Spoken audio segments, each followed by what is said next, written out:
বিশ্বনবী ফজরের সালাতের পরে, মাগরিবের সালাতের পরে, ওয়া ইনদামা ইয়াযহাব ইলা ফিরাশি, আর যখন ঘুমোতে বিছানায় যেতেন তিনি 3টি সূরা পড়ে হাতের মধ্যে হাত দুটোকে এইভাবে করে হাতের মধ্যে তিনি ফু দিতেন। 3টি সূরার প্রথমটি হচ্ছে সূরাতুল ইখলাস, যেই সূরার তাফসীর করতে আজকে আমরা বসেছি। সুবহানাল্লাহ পড়েন। সূরাতুল ইখলাস, সূরাতুল ফালাক, সূরাতু আন-নাস। এই 3টা সূরার শুরুতেই যেই শব্দটা আছে, শব্দটা কি? কুল। এজন্য 3টা সূরাকে একসাথে বলে কুল আস-সালাসা, মানে 3 কুল। কি বলে? 3 কুল। কুল আস-সালাসা, 3 কুল। বিশ্বনবী ফজরের পরে, মাগরিবের পরে বিছানায় ঘুমোতে যাওয়ার সময় 3 কুল একসাথে পরে হাতের মধ্যে ফু দিতেন। ফু দিয়ে মাথা থেকে পা পর্যন্ত ওই ফু দেওয়া হাতটা সারা শরীরে মেসেজ করে দিতেন। পড়েন সুবহানাল্লাহ। It's a protection, you take protection from your lord. হিংসুকের হিংসা থেকে, ইবলিসের ওয়াসওয়াসা থেকে, ব্ল্যাক ম্যাজিকের পাওয়ার থেকে, জাদু টোনা বান সব কিছু থেকে আপনাকে সারাটা দিন প্রোটেকশন দিবে কে? আল্লাহ। এজন্য 3 কুলের আমল করতে রাজি আছেন তো?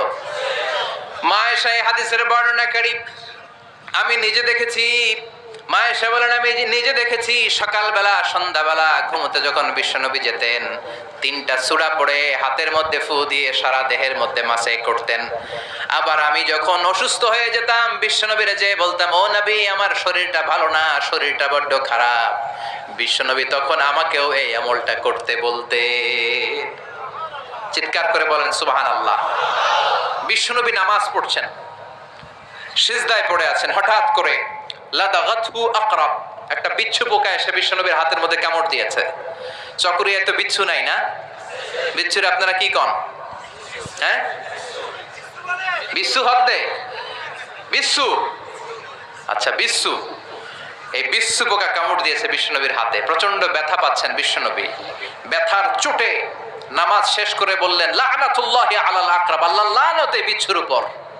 মুসল্লিও চিনে না, নবীও চিনে না। কোনটা সাধারণ মুসল্লি, কোনটা বিশ্বনবী, ওইটাই চিনে না। কি করবে? বিশ্বনবী বললেন লবণের পানি আনো। বিশ্বনবীর সামনে লবণ সেদ্ধ পানি আনা হলো। বিশ্বনবী বললেন আঙ্গুলের মধ্যে ঢালো।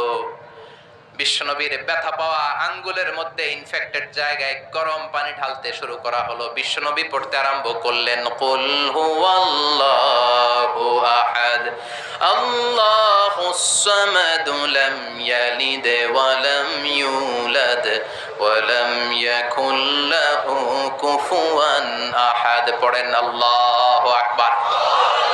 তাহলে প্রোটেকশন নিব এই সূরা দিয়ে। ব্যথা পেলে এই সূরা পড়ে আমরা ঝাড়ফুঁক করব। রাজি আছেন তো?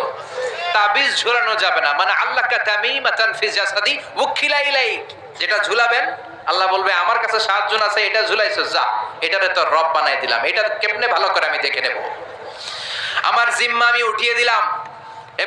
এজন্য তাবিজ ঝুলানো যাবে না। সূরাতুল ফাতিহা পড়ে ঝাড়ফুঁক করতে হবে, সূরাতুল ইখলাস পড়ে ঝাড়ফুঁক করতে হবে। বিশ্বনবী শিখিয়েছেন, আর বিশ্বনবী যেটা শিখিয়েছেন ওইটা বরকত দিয়েছে কে?